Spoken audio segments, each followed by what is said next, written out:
बच्चों, आज हम कक्षा 7 के पाठ 2 रेशों से वस्त्र तक के बारे में आज हम पढ़ेंगे।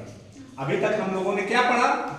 हम लोगों ने पढ़ा कि वस्त्र जो हम पहनते हैं वह रेशों से बनते हैं। रेशे यानी तंतु या रेशों से धागा बनता है, धागा से कपड़ा बनता है और कपड़े से वस्त्र का निर्माण होता है जिसको हम पहनते हैं। तो तंतु या रेशे कितने प्रकार के होते हैं? हम लोगों ने जाना कि तंतु या रेशे 3 प्रकार के होते हैं। पहला प्राकृतिक रेशे या तंतु, दूसरा जांतव रेशे, तीसरा संश्लेषित रेशे। प्राकृतिक रेशे जो होते हैं वो कहां से प्राप्त होते हैं? वो हमें प्राप्त होते हैं पेड़ और पौधों से। पेड़ पौधों से हमें प्राकृतिक रेशे प्राप्त होते हैं, जैसे कपास जिससे कि रुई प्राप्त होती है, जूट जो कि पटसन कहलाता है। यह सब किससे प्राप्त होते हैं? पौधों से। तो यह हो गए पादप रेशे। कौन से रेशे हो गए? पादप रेशे या पौधों से प्राप्त होने वाले रेशे। दूसरे रेशे जो होते हैं वो होते हैं जांतव रेशे या जंतुओं से, जानवरों से प्राप्त होने वाले रेशे। जंतुओं से प्राप्त होने वाले रेशे कितने प्रकार के होते हैं? वो 2 प्रकार के होते हैं। पहला क्या होता है? ऊन। ऊन हमें कहां से प्राप्त होता है बच्चों? जब किस प्रकार के जंतु से? भेड़ से। किससे प्राप्त होता है ऊन? भेड़ से। भेड़ की विभिन्न नस्लों से हमें ऊन प्राप्त होता है। दूसरा जांतव रेशा यानी जंतुओं से प्राप्त होने वाला रेशा कौन सा है? रेशम। आज हम इसी के बारे में पढ़ेंगे। आज हम रेशम कैसे प्राप्त होता है, रेशम क्या है, उसके बारे में हम जानेंगे। देखो, रेशम एक प्राकृतिक रेशा है। प्राकृतिक रेशा इसलिए है क्योंकि यह रेशम एक प्रकार की कीट से प्राप्त होता है जिसको हम रेशम कीट कहते हैं।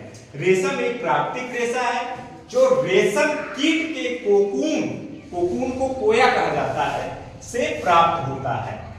रेशमी वस्त्र यानी जो रेशम हमें कोकून से प्राप्त होता है उसके धागे से जो रेशमी वस्त्र बनता है वह हल्के होते हैं, चिकने होते हैं, मजबूत, टिकाऊ तथा आकर्षक होते हैं, चमकदार होते हैं। रेशमी वस्त्र बहुत अच्छे होते हैं, पहनने में बहुत प्यारे लगते हैं, बहुत अच्छे लगते हैं।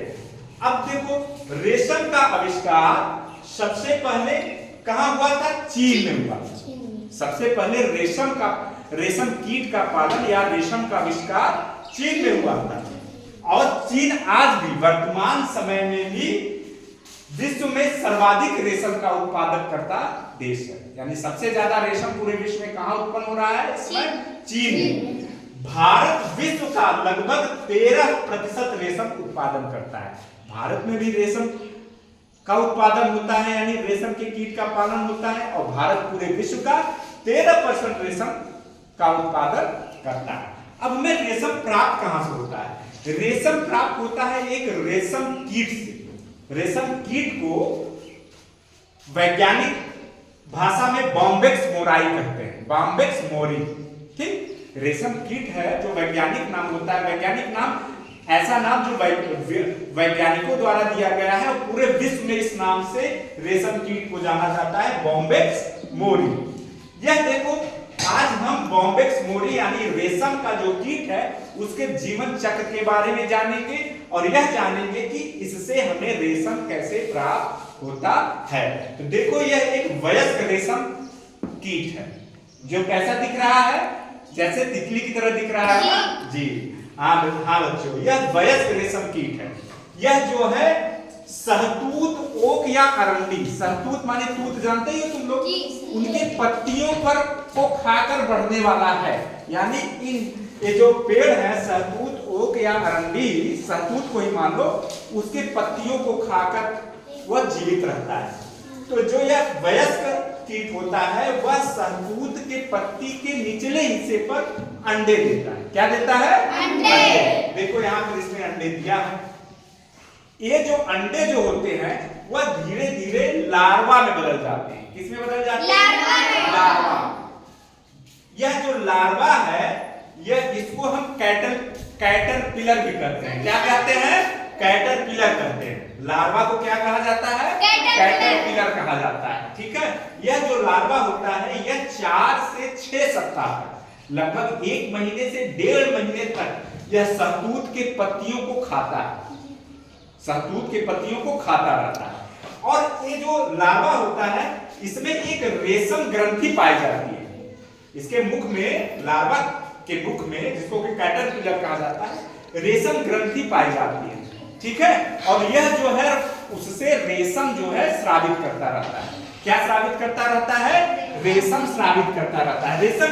और जब यह रेशम जो लार्वा है, जब रेशम ग्रंथि से सलाइवा या अपना स्रावित करता रहता है तो वह 8 की तरफ घूमता रहता है, ऐसे ऐसे ऐसे ऐसे, जैसे 8 गिनती होती है ना, वैसे ऊपर से नीचे की तरफ वो घूमते हुए अपने मुख से, अपने जो रेशम की ग्रंथि है उससे एक लसलसा पदार्थ स्रावित करता रहता है, जो इसके चारों तरफ इसके लिपटता रहता है।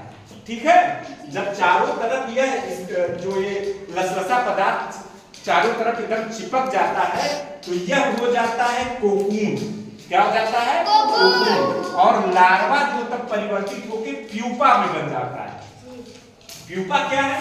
प्यूपा जब इसी के चारों ओर लसलसा पदार्थ जो कि रेशम ग्रंथि से निकलता है, जो कि प्रोटीन का होता है और उसी से ही रेशम धागा बनता है, वह जब इसके चारों ओर लिपट जाता है, लार्वा के चारों ओर, और हवा के संपर्क में आकर वो सूख जाता है, जैसे जैसे हवा लगता है वो सूख जाता है, इसके चारों तरफ एक खोल बना लेता है। क्या बना लेता है? एक खोल, और इसके अंदर रहता है प्यूपा। ठीक है, और हवा लगने, जब हवा इस पर लगता है तो प्यूपा जो है सफेद गोले के रूप में हो जाता है। इसी को कोया या कोकून कहते हैं। ठीक है, जब हम इसको ऐसे ही छोड़ देते हैं तो धीरे धीरे इसके अंदर जो प्यूपा होता है इस कोया या कोकून को काट कर बाहर निकलता है, फिर पुनः वयस्क जो है रेशम कीट बन जाता है, और यह फिर चक्र यह पूरा चलता रहता है। मैंने अंडा, वयस्क रेशम कीट अंडा देगा, अंडा से यह लार्वा या कैटरपिलर होगा, फिर यह प्यूपा स्टेज होगा, प्यूपा की स्थिति में आएगा, फिर यह वयस्क बन जाएगा। यह चक्र हमेशा चलता रहता है। लेकिन जब हमें रेशम प्राप्त करना होता है तो जब लार्वा प्यूपा में बदल जाता है और यह अपने चारों तरफ एक खोल बनाकर कोकून हो जाता है, तो इसको हम कोकून अवस्था में लेकर पानी में उबाल देते हैं। 15 से 20 मिनट कोकून को पानी में उबाल दिया जाता है। उबालने में क्या होता है? जो लसलसा पदार्थ होता है वह क्या होता है? पानी में घुल जाता है। क्या होता है? घुल जाता है। लसलसा पदार्थ इसका पानी में घुल जाएगा और फिर जो धागे जो होते हैं वो अलग हो जाते हैं। यानी रेशम प्राप्त करने के लिए हम इसको वयस्क नहीं बनने देते हैं, कोकून अवस्था यानी कोया की अवस्था में ही हम इसको पानी में उबालकर रेशम को प्राप्त कर लेते हैं। अब आप लोगों को समझ में आया रेशम हमें कैसे प्राप्त होता है?